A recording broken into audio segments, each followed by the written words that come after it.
Good morning, ladies and gentlemen, and welcome to Breckland Full Council meeting for January the 25th, 2024. Julie, could I ask you to do the roll call, please? Thank you, Chairman. Councillor Anscombe. Councillor Ashby. Present. Councillor Askew. Present. Councillor Atterwill. Present. Councillor Bambridge. Present. Councillor Bate. Councillor Annie Blackburn. Councillor David Blackburn. Councillor Borrett. Present. Councillor Bowes. Councillor Brindle. Councillor Marion Chapman-Allen. Yeah. Councillor Sam Chapman-Allen. Present. Councillor Clark. Present. Councillor Clausen. Yeah. Councillor Cogman. Councillor Cowan. Here. Councillor Crane. Present. Councillor Duffield. Yeah. Councillor Eagle. Councillor Fraser. Councillor Gilbert. Here. Councillor Harvey. Present. Councillor Hewitt. Yeah. Councillor Jermy. Here. Councillor Kiddell. Here. Councillor Kiddle-Morris. Councillor Kybird. Here. Councillor Land. Councillor McCambridge. Councillor Monument. Present. Councillor Morton. Councillor Nunn. Councillor O'Callaghan. Present. Councillor Oliver. Present. Councillor Plummer. Here. Councillor Richmond. Present. Councillor Sherwood. Present. Councillor Suggett. Present. Councillor Samantha Taylor. Yeah. Councillor Sarah Taylor. Councillor Taylor. Councillor Terry. Here. Councillor Thurbun. Councillor Turner. Councillor Webb. Yeah. Councillor Wickerson. Here. Councillor Wilkin. Here. And Councillor Wilkinson.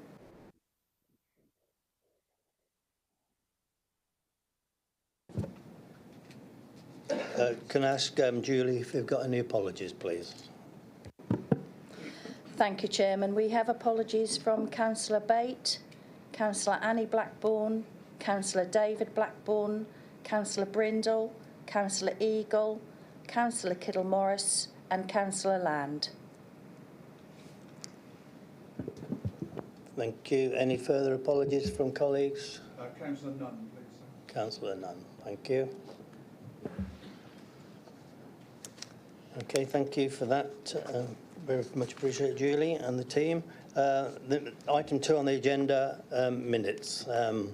Hopefully members have all seen the minutes of the last meeting held on the 14th of December. I know there's a lot of water gone under the bridge since then. As long as you've all read them and remember they're a true and accurate account of the meeting, and if so, can I sign them as a true record? Okay, thank you.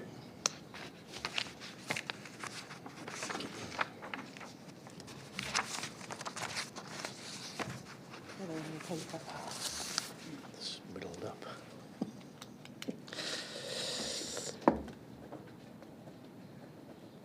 Thank you. Thank you. Item 3, declarations of interest. Have members have any interest to declare under Chapter 7 of the Localism Act 2011? None? Okay, thank you. So I'll move on to item 4 then, Chairman's announcements. It has been brought to my attention that Pauline Quadling, a former Breckland and Thetford Town Councillor, has sadly passed away. She was recognised as a stalwart councillor, and I'd like to pass on our condolences to her family and friends at this sad time. And can I ask members if we could just take a minute's reflection to remember Pauline? do that, Sarah?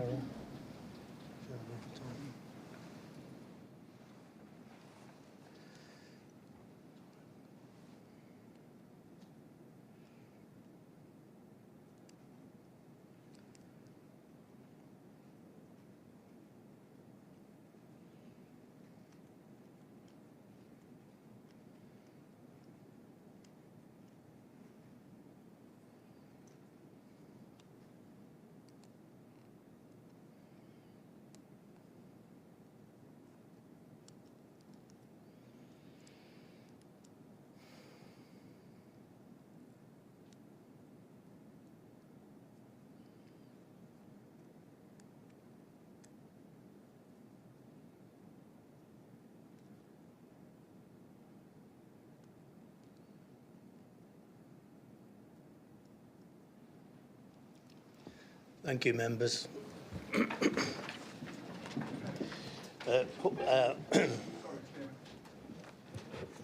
Sorry, before we proceed, and I don't want to delay your meeting too much, I would just like to say in regards to Pauline that obviously that was a time back when not many members in here served with her, but I would just like to say she was definitely an advocate for everything that happened in Thetford, and she was a councillor who always called a spade, and in fact many times she would call it a shovel or whatever she could call it.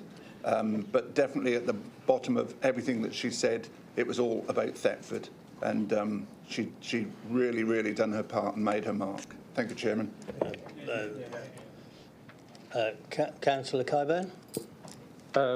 I'd certainly like to echo that. I mean, Pauline was a colourful character and a great community champion. For those who wish to know, that her funeral is 11 a.m. at Breckland Crematorium on Wednesday, the 7th of February, and the dress code is bright with a hint of purple. Thank you. Thank you for that, Councillor. Councillor Banbridge? Well, if I could echo what's been said, I think Pauline was indeed a colourful character. She personified what I think an independent councillor should be, as she represented Thetford on this council. She was also, which I don't think you did mention, she was also a mayor of Thetford, and I think we should recognise her for that. She played a very full part in the public life of this district, and for that I think we should honour her, and certainly I second your proposal to send a letter of condolence to her family. Thank you. Yes, thank you. I think there's a comfort to her family and friends. Terry, was you planning to attend the funeral? Would you represent me as chairman of the council, please? Yes, I'd be honoured to, actually. For those of you that don't know, my mum and Pauline actually went to school together, so I've known her most of my life. So we are going to the funeral, and I'd be honoured to represent the council. Right, thank you very much. Yeah. Okay, I'm still on my announcements. I've got a happier one to announce. I had the pleasure last Friday of with the company of Councillor Clark in Dereham. I visited the Meeting Point Centre in Dereham, which has been going for 38 years. And we recognise the work done by the lady who runs it and her team, Shonette Mooney. And she was honoured with one of my Volunteer Hero Awards she does a lot of work outside her remit, and gives a lot of her own spare time up on weekends to help and look after the visitors. It is a member organisation, and it looks after the over 55, some with dementia and some with disabilities. They provide a range of activities and social events with affordable lunch available every day. And so we'd just like to mention that. Like I said, it's been going 38 years, and as I understand and I was told as well, it wouldn't actually be in the building it is now if it wasn't for a ex-colleague of ours and former leader of this council and former leader of the Norfolk County Council, Cliff Jordan, the late Cliff Jordan. He apparently 38 years ago worked and secured the building they're in today. So it's nice to know that Cliff Jordan's legacy still lives on in East Dereham. Yes, Linda. I hate to take anything off from Cliff Jordan's glory, but to be honest, it was Leslie Potter who got it started 38 or 9 years ago. It nearly got thrown out. My late husband just rescued it by a vote, but it was Leslie Potter's brainchild then. But it was in about 2003 that Cliff Jordan stepped in and saved it from a huge problem of having been kicked out of one lot of accommodation and being on the verge of being kicked out of another because people wanted their properties back. And it's been running where it is now since about 1983. And that is very much Cliff Jordan's thanks. Yes. Yes, I did mention he did secure the building they're in today. Yeah. Gordon, did I see your hand? You did, Chairman. I was going to ask whether you had lunch there, because if you didn't, you missed a treat. No, they didn't have a bar open, so You don't need a bar with a roast beef lunch. well, I like my fish and chips on a Friday, so yeah. Okay, thank you for that. And I just mentioned as well that the invites have gone out for my civic reception on the on 15th of March this year. Hopefully all members will be able to join us there. As you know, I do Carlsberg events like the quiz nights and things like that, and this is going to be a Carlsberg civic reception. So hopefully see many of you there. Thank you. Right, okay, that's my announcements. Item 5, can I invite our leader, Sam Chapman-Allen, please, to make his announcements. Lovely, thank you, Chairman, Councillors, and good morning and welcome to our first Council meeting of 2024. And the start of the year is an exciting time and hopefully full of promise of what the next 12 months are going to look like and beyond. So just 2 areas, Chairman, today I want to pick up on my announcements. Members will recall the efforts alongside colleagues across Norfolk and the country in the delivery for Homes for the Ukraine scheme. More than just a visa programme, the Homes for Ukraine scheme provided a means for thousands of families to find a safe place and refuge, and the hope of set a new sense of community across the United Kingdom. Here in Breckland, we've seen people open their homes to those fleeing violence, plus as a district council, we've helped to provide much needed housing for those Ukrainian families that need that most, and the funding from central government and this council has provided that. I want to thank all of those across the district who have helped provide those Homes for Ukraine's programme, a massive success to everybody in Breckland, and also to members and officers here at the council and our communities who opened up their hearts across the district. But also in terms of the voluntary community and the wider community groups who opened their arms as well to make sure that everybody was able to get the support they required. And many of those organisations worked tirelessly to support hosts and those guests since the programme started. Today, Chairman, I'm reminded of the vital efforts that we're all undertaking. I was privileged to visit a recent family of Councillor Bowes who had been visited a family from Councillor Bowes who fled Ukraine over the last couple of years. They've now moved on from their Homes for Ukraine programme with their much-loved local family into their own home here in Breckland. And it was lovely to meet them, their young family, talking to the children about their education, both in high schools and now in Norwich City, sports, their hobbies and how their culture differs very much from ours. But what astounded me was how much pride and gratitude they showed to the British people and to Breckland Council. They never thought that a local government would be stepping in to intervene to provide that much needed homes when they needed it most. They thought that was a central government position, particularly back in their home country. It just goes to show what local councils and local government members, officers, the community can achieve when we all put our minds to it and lean in. Those individuals haven't got a home to return back to. They've fled war, persecution, and at this moment, this is their home until they can return back to a more safe and stable country. And our working with them and everybody across the district hasn't stopped as we move into 2024. We're working with those individuals, community groups and government to ensure that we can continue to provide the support they need, as well as everybody else within our district. And as we're talking about war, I want to just thank the Council for their works and Councillor Ashby for the work around our D-Day funding. It's really important that we all remember that enormous sacrifice those individuals made as they stormed the beaches of France for D-Day.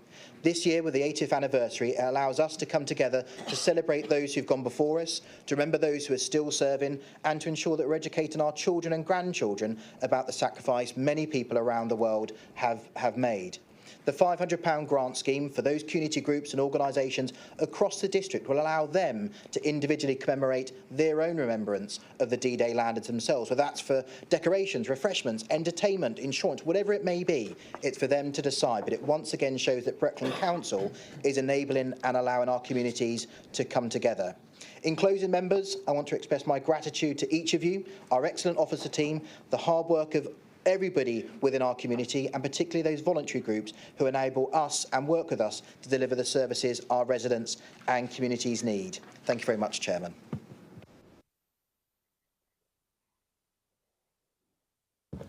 Thank you, Leader. That was very, very interesting this morning, and knowing what's happening with our Ukrainian cousins. Okay. Item 6 on the agenda, questions on notice. I have received none. Item 7 on the agenda, questions without notice. Questions are to be directed to the leader, relevant portfolio holder and or a committee chairman. So I will ask the leader of the Labour Group, Councillor Clark, to begin this session, please. Thank you very much, Chairman. I'd just like to endorse what the leader said about particularly about the D-Day events, and also thank you for your kind remarks as Chairman. My question is directed to the Cabinet Member for Finance, Councillor Cowan. I understand that the government has finally found some money, we've learned this very recently, down the back of the sofa to support local councils that are struggling financially. Whilst I, of course, welcome any extra funding, would the Cabinet Member for Finance agree with me that this is too little and too late and demonstrates the government's complete disrespect for local councils? Our officers have been working on the budget for months. It's been debated by Cabinet and papers published for scrutiny next week. Gimmicks like this do not support proper planning and the delivery of services. Thank you. Thank you very much, Councillor Clark. A fulsome question, I might add. In response to the various points you've raised, I don't know about the sofa. I'm not party to that particular piece of furniture that may or may not exist in Whitehall. What I can say is that any additional funding that government gives local government is to be welcomed, and there's been an awful lot in the press of late about that particular topic. What I also can say is that for us as a district council, the implications of heaps of cash falling as manna from heaven is somewhat distorted, as you will appreciate, I'm sure. We have not yet had a chance to analyse in detail precisely what amount may or may not be coming our way. And as a consequence, I can't answer any specific questions about whether it's tuppence halfpenny or £10,000 or anything else. What I can say, though, is that it is welcomed. It's welcomed because, as every member of this council knows, whilst we have a prudent and viable budget this year and next year, we are also facing significant cost pressures caused by events that don't actually arise locally. And one of those, as we all know, is the cost of temporary accommodation and housing for people in our district. So what I can also add is that any additional funding that we receive is going to be spent wisely. It is going to be used whenever it arrives and in whatever quantity to support those programmes of work which are fundamental to the well-being and health and happiness of the residents of this district.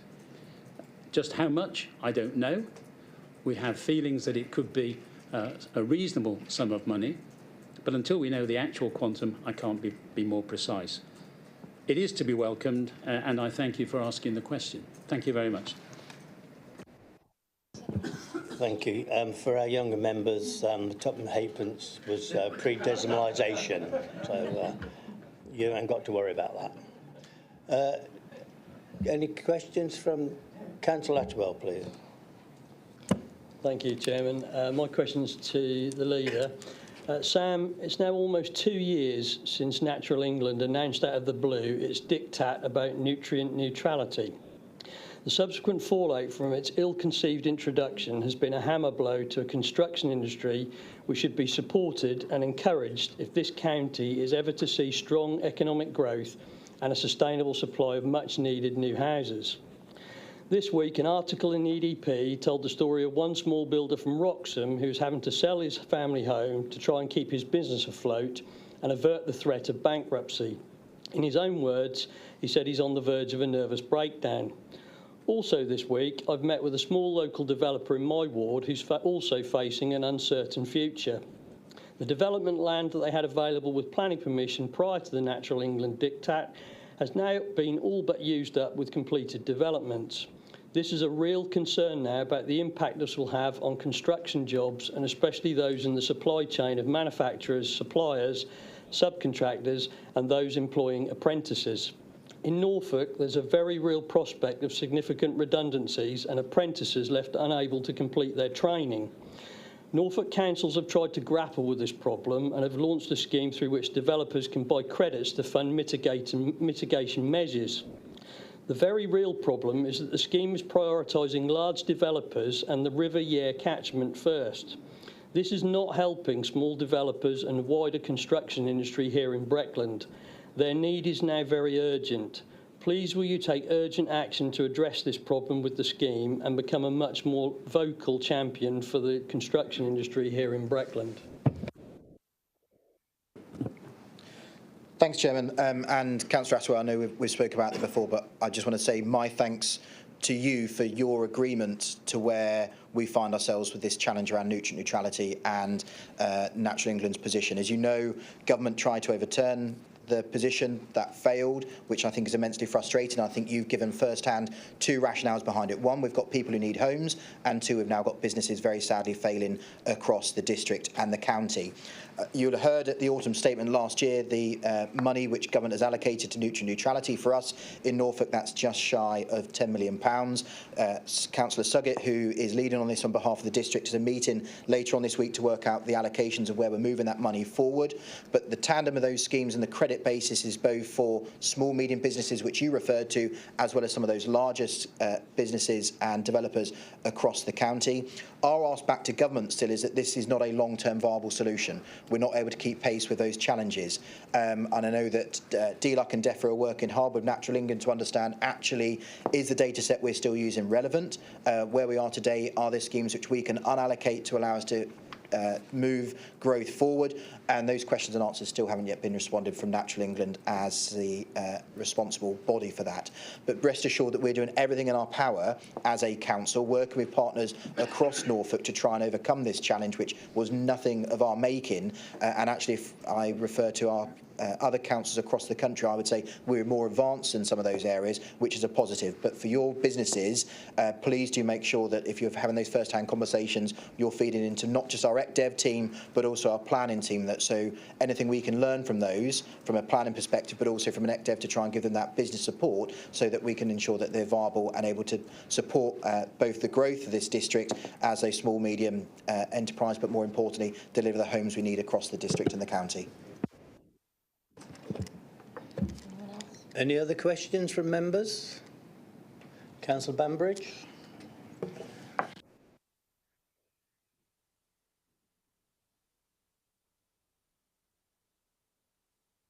It's more of a comment on that question and reply we've just heard. It really needs to be a question, Councillor.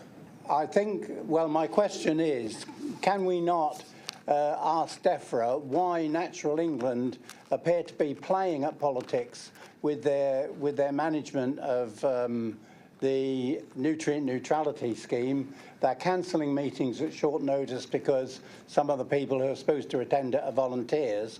And this is a very important thing that's affecting people.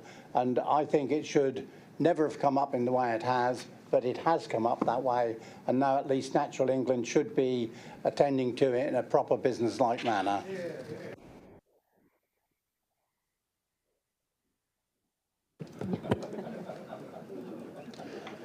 So I think the question was, have we made representation to Natural England in relation to this subject? We have. We've made immensely strong representation. Your frustrations are well-founded and heard loud and clear.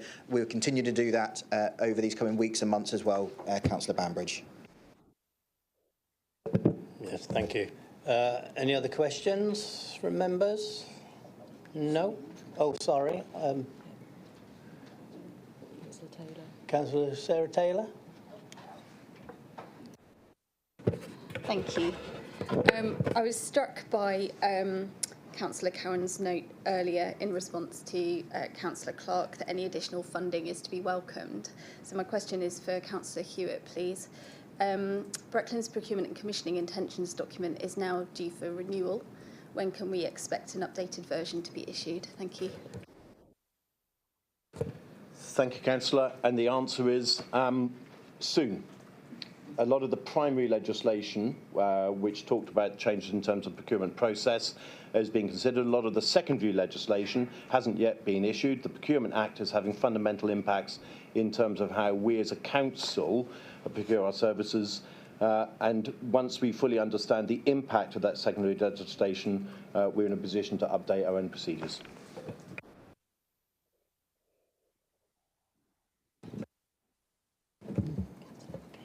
Councillor Matt Cambridge, your question, please. Thank you, Chairman. I have a question for the Cabinet Member for Waste and Environmental Health, Councillor Crane. If Norfolk County Council's proposals to close recycling centres on Wednesdays and introduce a booking system are introduced, do you anticipate that Breckland will see an increase in fly tipping? Thank you, Councillor, for your question. What I would note is those are only proposals at the moment and they haven't gone through the full council and the scrutiny and that at Norfolk County Council. My own personal opinion is I don't think they will. I think those that fly tip will continue to fly tip. I think those people, that individuals, will continue to fly tip, and the fact that they can't get it to the recycling centre is disappointing.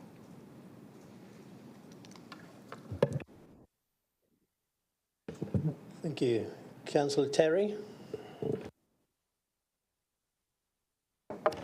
Thank you, Chair. I've got a question for Councillor Helen Crane.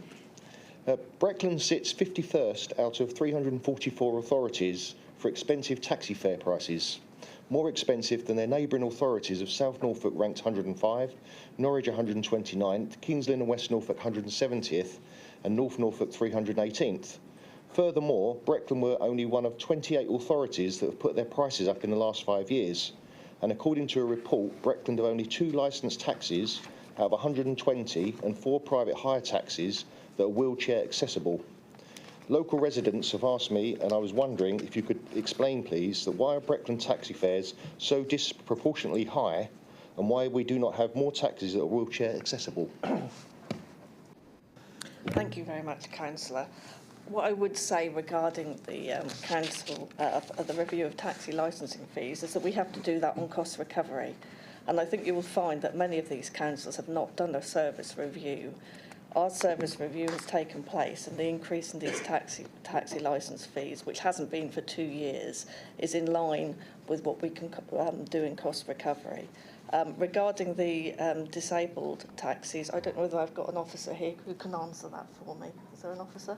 If not, I will get back to you on it. Thank you.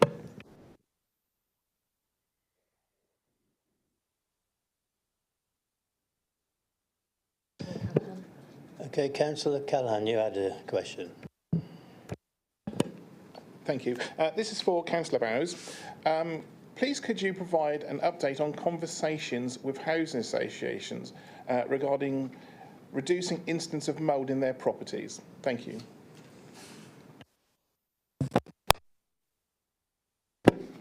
Just bear with me.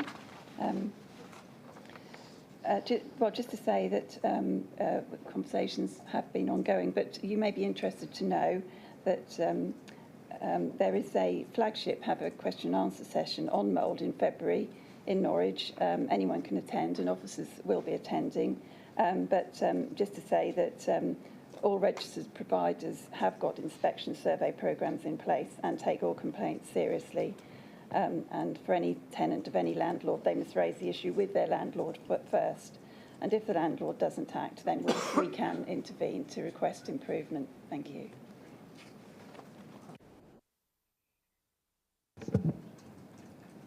Councillor Jeremy.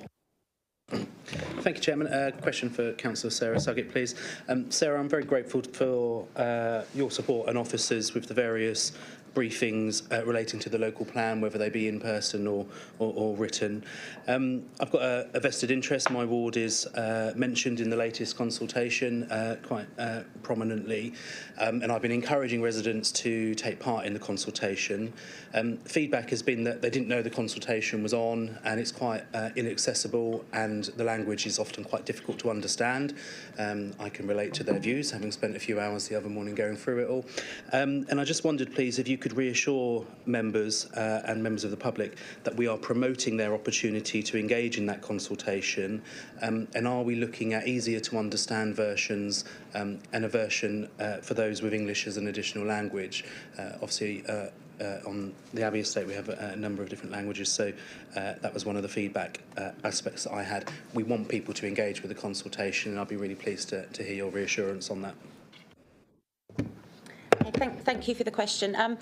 We have been proactively promoting the consultation, and I appreciate there has been a lot of consultations, and they haven't just been all around the local plan. There's the Thetford area appraisal assessment going on. We're now about to send out the design guide consultation again. So, and that's just from the planning department. That's not all of the other consultations which we're promoting across the council.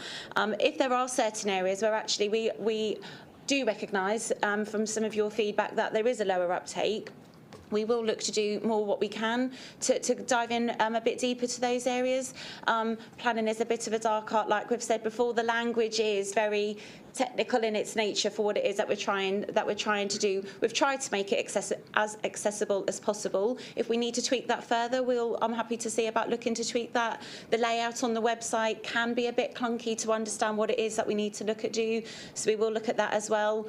And picking up the points around different languages that I thought had been addressed, but again, if we need to tweak that further again, we will. So maybe I'll pick some of this up with you afterwards, so we can try and help your residents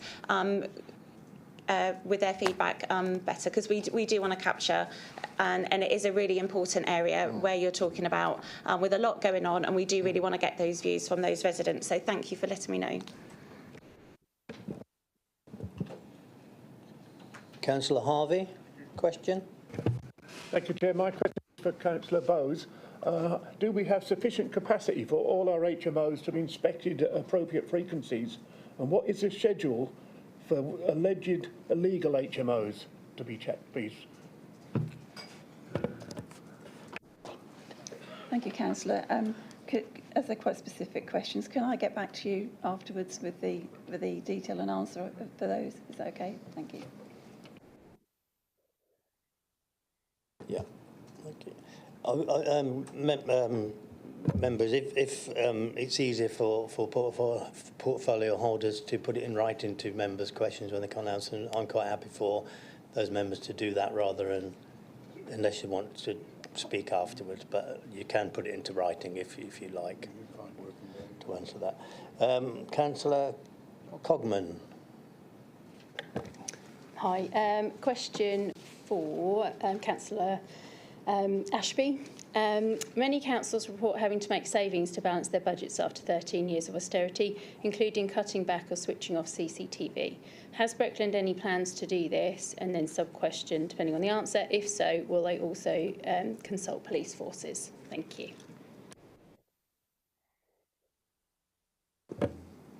Good morning. Thank you very much for the question. With regards to turning off CCTVs, I understood the question correctly. Not that I'm aware of at the moment, but if any such proposals were to be made, they would be fully consulted on. Thank you. Councillor Sherwood, question, please. Thank you, Chairman. My question is for Councillor Helen Crane. Again, regarding taxi licences. And the fees charged by taxis. Does Councillor Crane possibly agree that in a very rural district such as Breckland, allowing our taxi suppliers to be able to charge a higher fee with very volatile fuel prices that have been caused by wars, etc. And in many of our villages, we need taxis to be available for our older residents and to get to the towns. And many of these taxi drivers do, in fact, have to run back with empty fares. You know, this isn't a town like Norwich or a city like Norwich. So those fees, in fact, support very many individual business people, small business people and individuals who've also got challenges with making sure that they can work flexibly, evenings. So having a regular review of fees and making sure those fees are fair so that business can supply means that our residents are better provided with taxis in our rural districts, which I think is very important. So I'd like to say thank you to Councillor Crane for making sure those reviews happen. And does she agree that those are a maximum fee? The companies don't actually have to charge that, which allows for competition. So can she comment on that, please? Thank you. Although the review of the taxi licensing fees was for the actual licensing fees for various taxis, it wasn't to do with the fees, the amount they charge per mile. But what I will say is that it's important to have these reviews of our services because it's not for the taxpayer to subsidise in any way the taxis. And actually, out of the 290 lots of correspondence we sent out to taxi drivers, there are only 7 responses that came back, which is a relatively small amount of the trade. And as I said before, these fees won't take place, this increase in fees won't take place until April 2024, and the last increase was in April 2022. So yes, I do agree that it's important to have these reviews to make sure we are charging on cost recovery. Thank you. Councillor Richmond, question please. Yes, thank you, Chairman. A question for Councillor Sarah Suggett, if I may. Please may we receive an update on progress with developing the old Maltings building and adjacent land off Norwich Road in Dereham, please.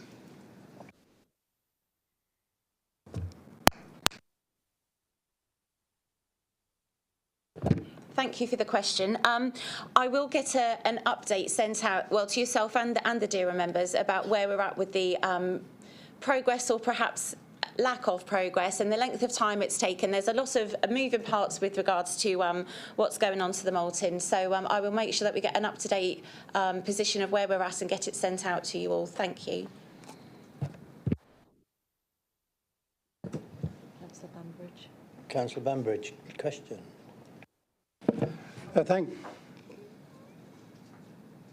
Sorry, can I?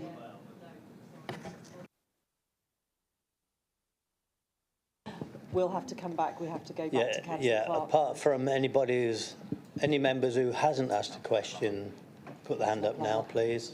Councillor Plummer.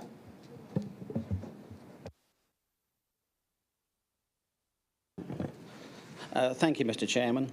I'm going to do a Councillor Bambridge now, but to the leader. Nutrient neutrality. the reason that this was put in was to protect our chalk rivers and the Norfolk Broads. It's a wake-up call for all developers and anybody else that they have to clean their act up.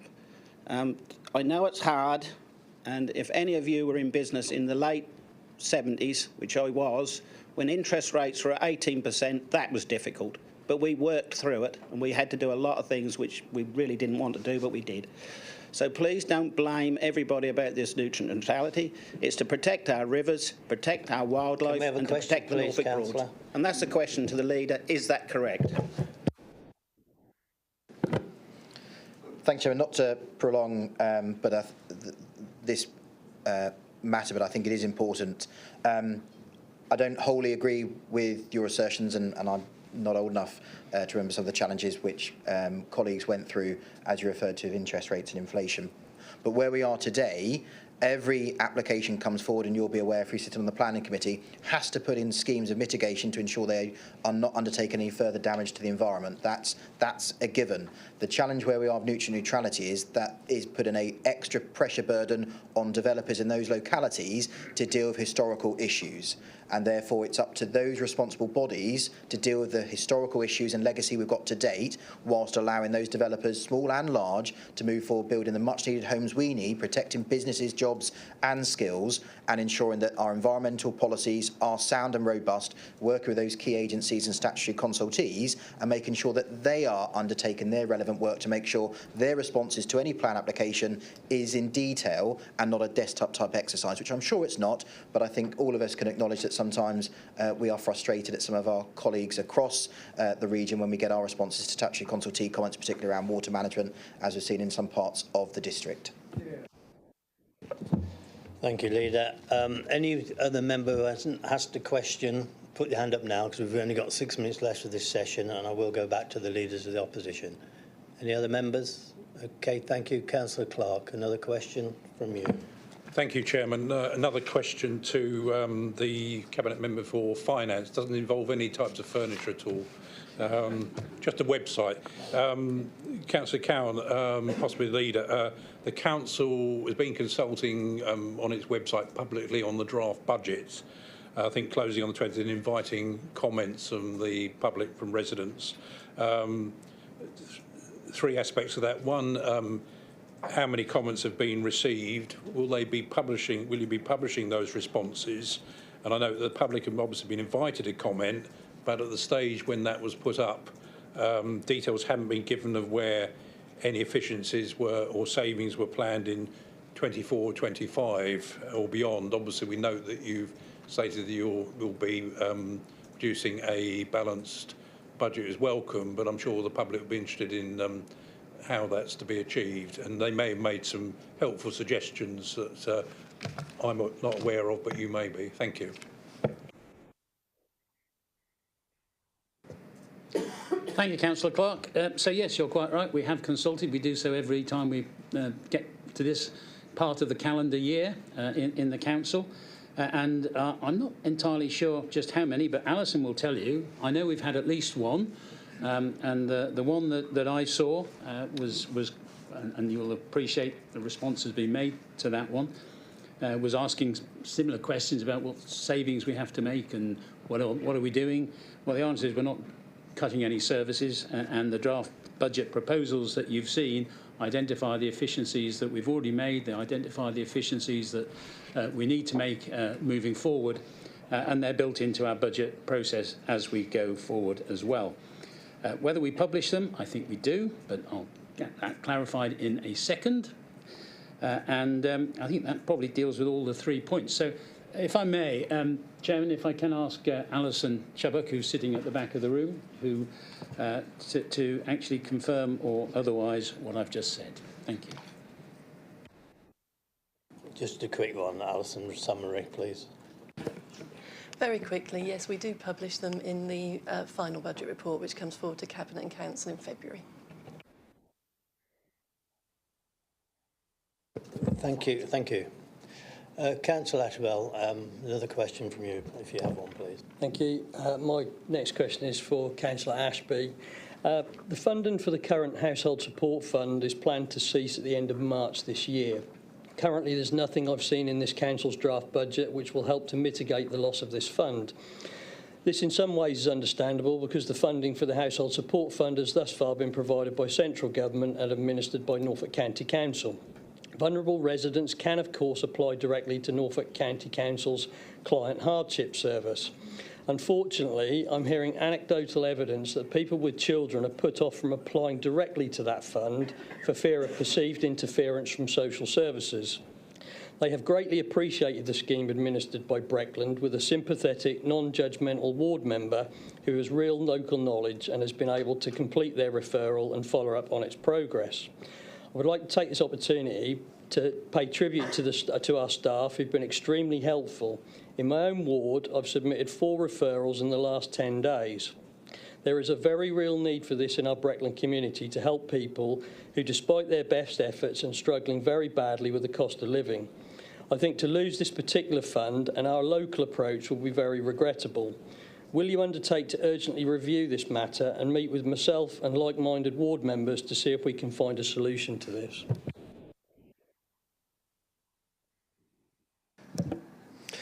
Thank you very much for your question, Councillor Atterwell. Absolutely happy to meet with you and share your concerns with regards to the potential that this particular fund will be ceasing at the end of the financial year, and look forward to meeting you outside of this room.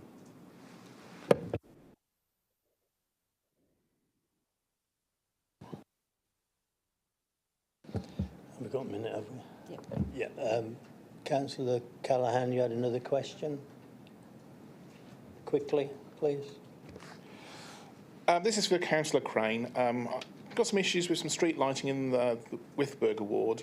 They've been reported twice in October and November 2022 by 2 concerned female residents and again by myself and Harry Clark. Still not working. Pictures of lamps and ID numbers have been forwarded. Can you help, please? The answer to that, of course I will help. Just forward the details to me and we'll see what we can do.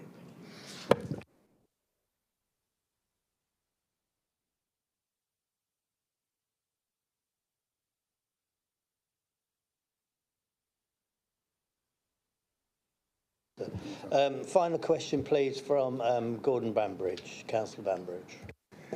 Thank you, Chairman. This is a question to all Cabinet members. We've had quite a number of questions asked today, which a lot of us have interest in, which were promised written or follow-up private answers. Could I ask all Cabinet members to make sure that all members get a copy of written and follow-up answers? Yes, I condone that. If members, councillors, portfolio holders will have time to do that for you, please. Yeah, Chairman, no problem at all. I think if members want to hear about Councillor Cobham's street lights, we'll share that with every member of the chamber. Normally, we only share with all members things which are pertinent to the whole district, but if colleagues wish to see sight of all questions where we give a written response, we shall do so.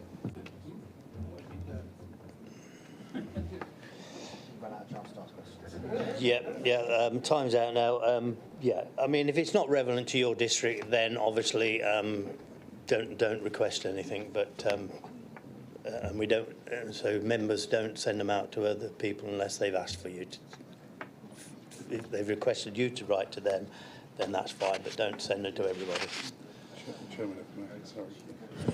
Chairman, if I may, just to clarify, constitutionally, under clause 7.5b, answers in writing shall be provided within 5 days, and there's an obligation to send to all members constitutionally. So it'll be up to the members receiving what they do with the response that they get. But the obligation is there for all members to receive sight of the responses.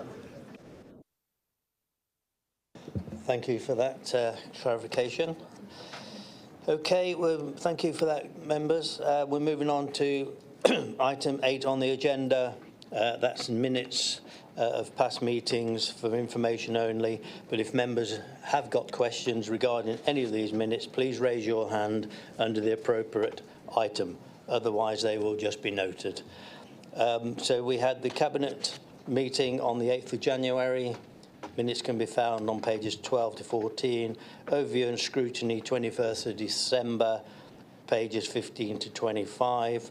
Governance and Audit Committee, 7th of December 23, pages 26 to 23. So we're going governance and audit. Councillor Atterwell, you had a question? Yeah, Chairman.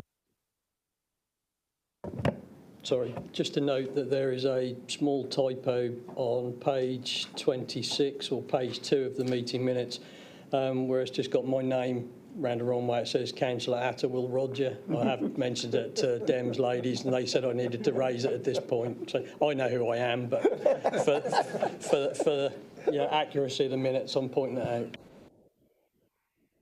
out. Thank you. If we'd have added Esquire to that, then that would have been correct, wouldn't it? So, yeah. Thank you for that. General purposes, 30th of November, 34 to 39. Planning Committee, 19th of December, 45 to 49. Committee of the Licensing Authority, minutes can be found on your agenda pack 50 to 53. And Licensing Committee, 13th of December, 54 to 59. Chairman, I think you might have missed one out. General purposes. Did I miss general purposes? The 11th of January. And that was on the 11th of January this year. Any questions? Okay, thank you.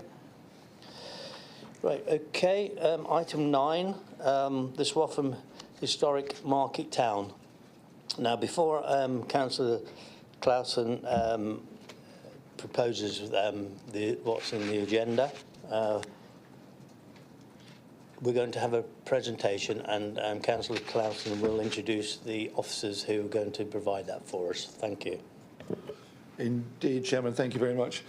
Just before I introduce the officers, though, I'd like to say that this whole project just demonstrates what can be achieved when willing partners really work together, and they come together with a can-do attitude.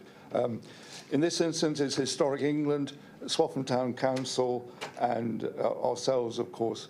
And I'd like to single out a couple of names, if I might, from Historic England. There's Gary Griffin, who has really helped us, and Judy Anscombe, when she was a member of Swaffham Town Council, and making this a success story it was. Because if you look at the start date, we were on the back foot pretty much from 2019. There was something else happening with the 19 in it. So we lost quite a lot of time, but it's got back on course. And I'd now like to introduce, well, before I do that, I'd also like to thank all of the Breckland officers who've made it really work and work well under Rob's stewardship and Andrew's stewardship as well. So to them, thank you to everybody. And now to the people who've actually in charge of the project, if you like. First off, it's Caroline Bidewell, and then the author of this project is Job Warburton. Over to you. Thank you.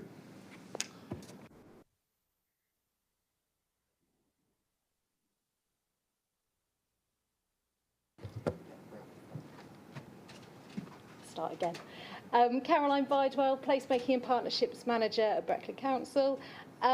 And along with Joe, my team look to develop, support and deliver projects that make a real impact for the district, predominantly working in our 5 market towns. And today we're here to talk to you about one of them, Swaffham, a historic market town. So in October 2020, Breckland Council signed a grant agreement with Historic England, which brought in an additional £375,000 to deliver a high street heritage action zone. The aims of these programmes are to develop a new focus of heritage-led regeneration, supporting businesses and owners in repairing and restoring their shop fronts, and creating a new, more appealing high street through the investment and delivery of public realm improvements, and providing more community events to enliven our towns, as well as increasing the pride in heritage in each market town. Our bid and our application was relatively small in comparison to the other 68 across England. And despite this and the challenges that Paul mentioned around COVID, we have proved ourselves as a partner who can deliver, meeting not only our aims, whilst bringing wider partners and private investment into the scheme, which has seen an additional £195,000 invested into this programme.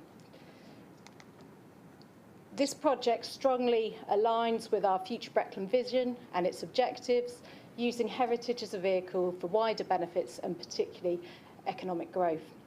The Heritage Master Plan was developed at the same time as the Future Breckland consultation, and this ensured that the project aligned with the long-term vision that the district would have for the town, and work together with the town delivery plan to ensure interventions complemented each other.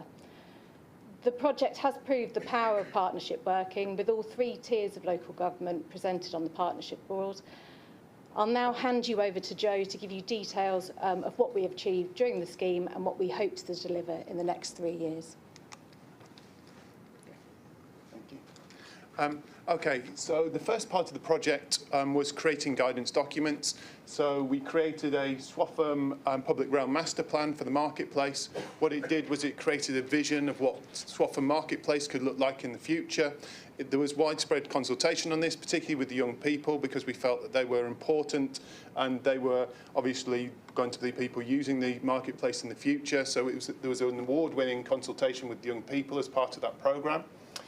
There was also a conservation area appraisal looking into the historic buildings, the heritage in Swaffham, highlighting what was key as part of that, but also looking into what issues there were with the heritage, and so looking at what we could tackle in the future. The key part of the programme was a building grants programme where grants were offered to landlords and building owners so that they could repair and restore their historic properties in Swaffham. The largest building grants programme was the assembly rooms, which is obviously the key structure in the centre of the marketplace. This building was losing some of the render off the front. The paint was flaking away. There were issues with the roof leaking. So this was obviously a key structure to repair. The key part of this project and the assembly rooms was the partnership working involved. So it was a Breckland-led project, but it's a Swaffham Town Council owned building, and they contributed financially to this programme. Historic England offered their expertise, their finance and their input, but it's run by the Iceni Partnership, a local community group, and so it was a real success story because of all the people involved and making this building stand out in the centre of Swaffham again. So this is the building now. It's been completed. There was a relaunch which was very successful in the building, and it's now back looking like it should and being used to benefit the community in Swaffham. One of the projects that's on site currently are new shop fronts. So we're designing 2 new shop fronts for Tutankhamun's and Mr. Chips. Again, it's in the marketplace area.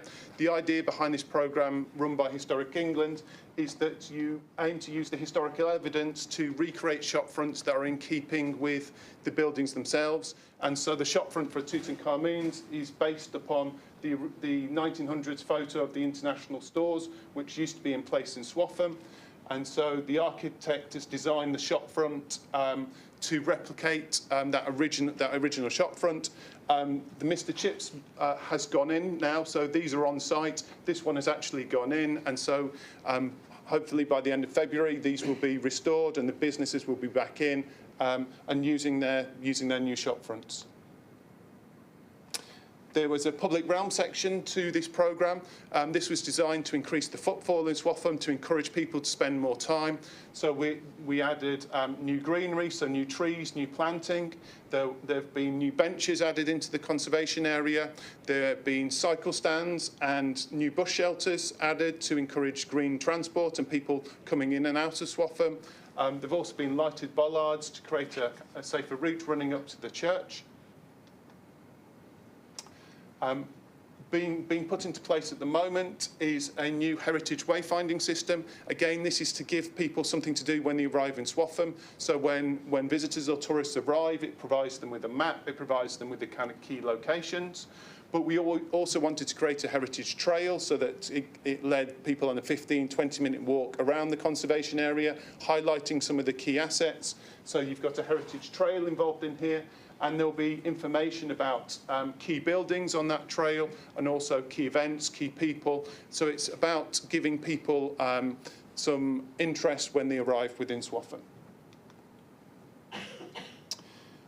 Alongside these physical works, there's also been a community engagement programme. This has been run by a local cultural consortium. So local community events have been taking place. So, for example, there's a community pyramid, mosaic pyramid, that was put into place. Large-scale events have been taking place in the marketplace. So there was a coronation cream tea. There was a heritage craft fair that took place. In March later this year, there will be a Heritage Week where businesses will be encouraged to put heritage information in their shops, and that will be the last major event. But also there's been engagement with the schools, and so there's been a wide-ranging programme run by this local cultural consortium.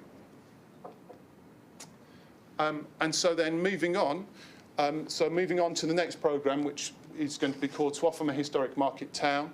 This will allow a larger building grants pot, so it will allow more shop fronts, more repairs to be taking place. We've already heard that there's been interest in building grants, and that businesses have been in contact, which is really positive. There'll be funds to develop the public realm master plan, so to take those ideas and create designs that could be implemented within Swaffham. We're looking to add heritage training to the programme. This is really important because we can educate landowners, building owners in how to repair their own shops. And so hopefully with more people being educated about repairs, that will prevent buildings falling into disrepair in the future. But we also want to work with local students as well, so that they have the skills to take out repairs or to carry out those repairs on historic properties too. So there'll be a larger scale targeted community engagement programme, and it will also allow us the funding to continue those large scale heritage events in the marketplace each year. Thank you. Thanks, Joe. We're confident that the new project will see £1 million worth of more investment in for regeneration activity in Swaffham Town, in the Swaffham Town Centre. Our track records and achievements that Joe has shown you has enabled to gain even more partners in this new phase of the programme, notably investment from the National Lottery Fund, which we're confident we will see, allowing us to meet broader objectives, including skills and community engagement, allowing us to benefit more of our residents and hit wider objectives within our future Breckland vision. We expect the list of partners to grow across the 3 years, and the experience and relationships that we're able to make through this project will better benefit the work that we do across the district and specifically within our 5 market towns.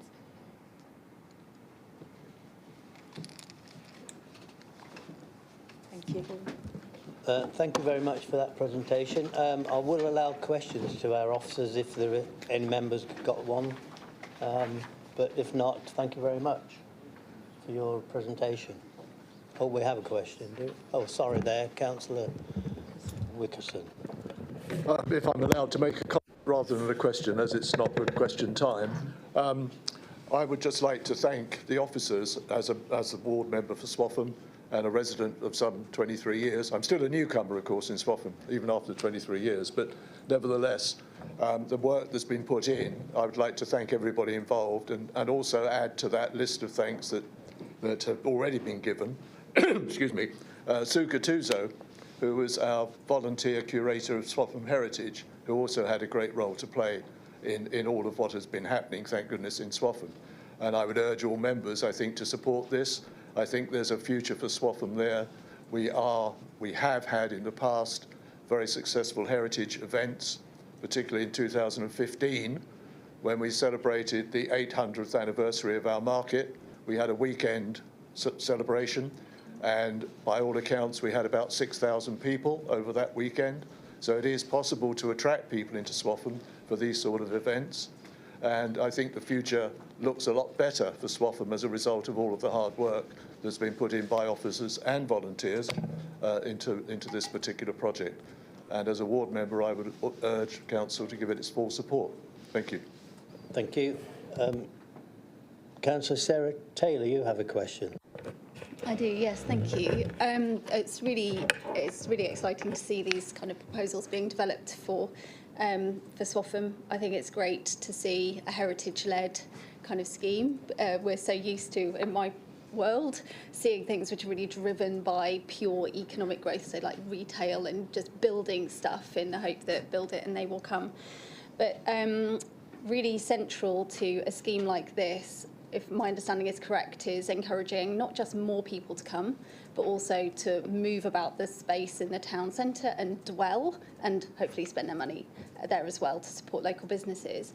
So we know, assuming that that is correct, that that is an objective of the scheme, we know that there is really strong evidence to support the idea that reduced vehicle speeds in towns create spaces where people dwell longer, pedestrians dwell longer and spend money. So I'm alive to the 6-month trial that's proposed for the 20 miles per hour limit in Swaffham. Have you spoken with Norfolk County Council at all about getting some KPIs from that to investigate how dwell times can be supported through speed limit reductions? Thanks. Thank you. Could I ask Councillor Paul Clausen, Executive Member for Economic Development and Growth, to propose and quote the recommendations which can be found on page 60 of the agenda back. Oh, we had another question. Yeah. Sorry. I'll happily do that, Chairman, but before I do that, I think we're deserving an answer, and I think that answer is best coming from the person sitting next door to me, which is Andrew. We'll stay with questions because I have another member. So if you want to answer that one, that'd be great. Yes, happily. So quick answer is yes, we are, Norfolk County Council are a key partner to the design of this, and those kind of issues will absolutely be part of how we're taking the work forward.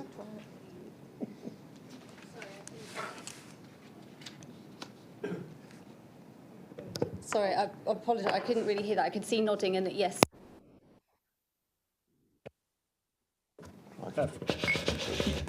Yes, Norfolk County Council are a key partner to the work we're doing, and that will be part of the kind of next phase of the project that we're talking about here. I'm happy to pick up the kind of details with you outside the room if that's helpful.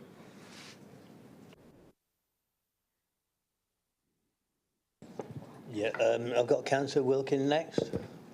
Thank you, Chairman. Could I just say that the work that's been undertaken so far is noticeable, extremely so, and there's also the ongoing of forming a town that, as Councillor Taylor said, that gets visitors and they come in there and spend the money, etc. I just want to give thanks to this authority who enforce the fact that they send out their magic pixies at night time to clear all the rubbish up, and it's all nice and clean in the mornings. And that continues to happen and makes for a tidy town, because unfortunately people have problems with holding on to Costa cups and Subway wrappers. They seem to fall out of their hands. Thank you.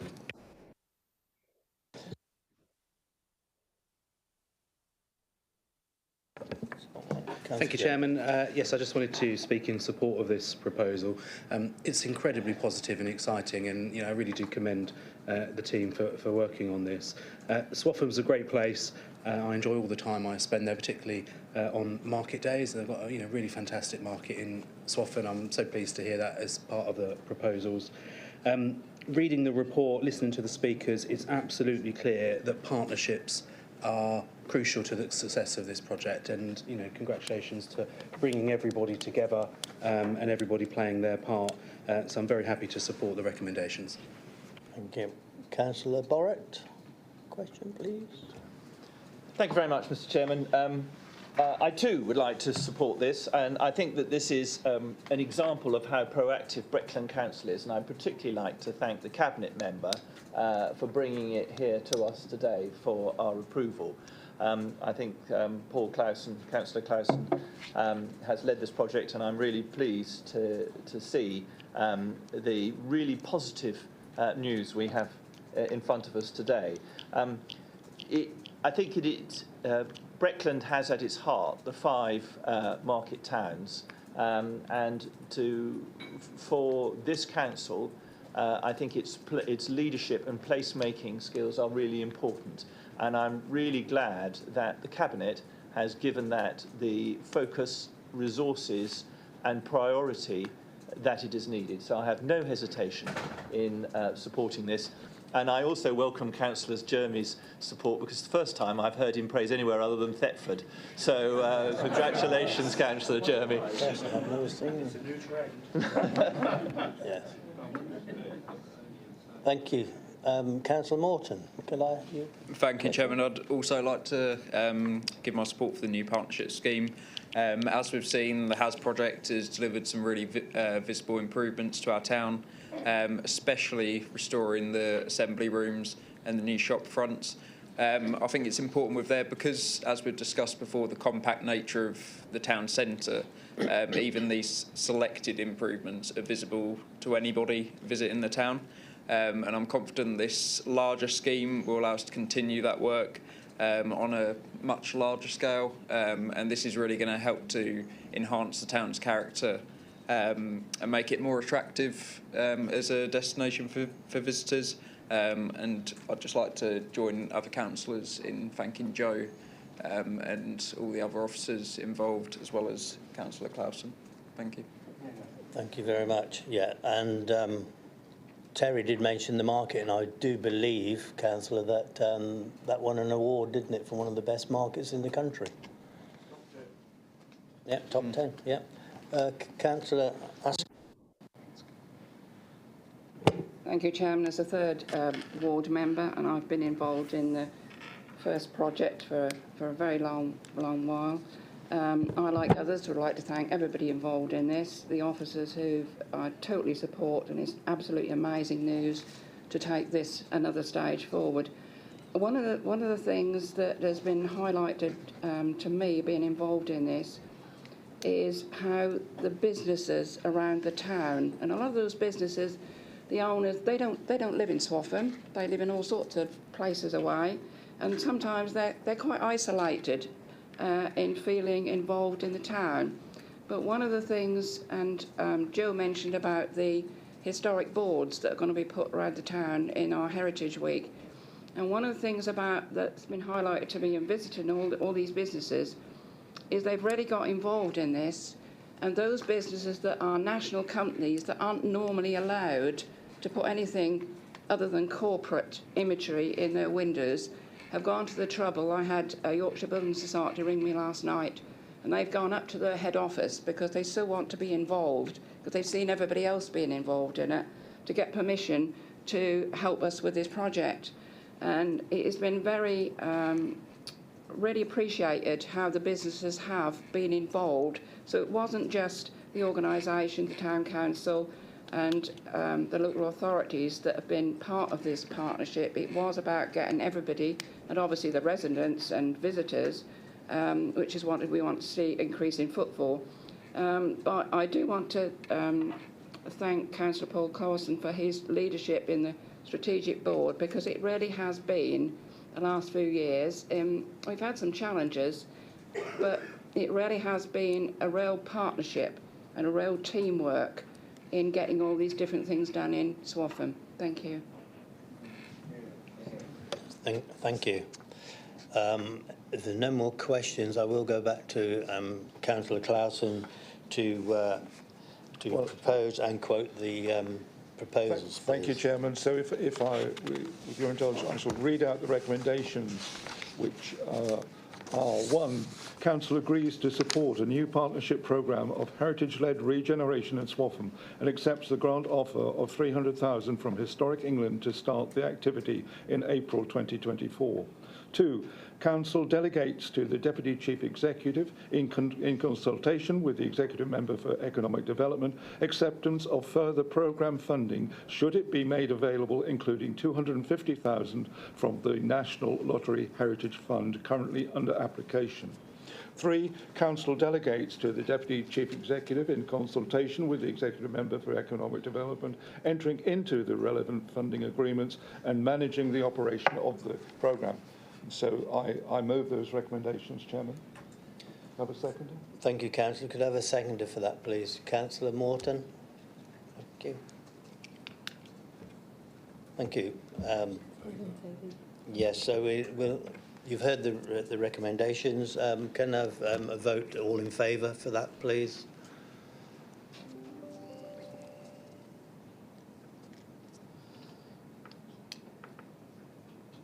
Okay, anybody against? I wouldn't think so. Abstentions? No, thank you. So that's unanimous. Thank you very much. Okay, item 10, nominations for committees. Any other seats? Councillor Suggett? Thank you. Councillor Clark? Thank you, Chairman. Just a couple of changes. On the Planning Committee, Councillor Anne Blackburn to replace Councillor Mike Brindle, and Councillor Mike Brindle to be a substitute on the Planning Committee. Thank you. Thank you. Councillor Atterwell, have you any? No changes from me. Thank you, Chairman. Thank you. Item 11, amendments to the Constitution. I am not aware of any, Rob. No? Okay, thank you. Item 12, I don't think I have any other items of urgent business. And so before I close the meeting, I would like to thank everyone and those who are watching at home on YouTube. So thank you very much. And with that, I close the meeting.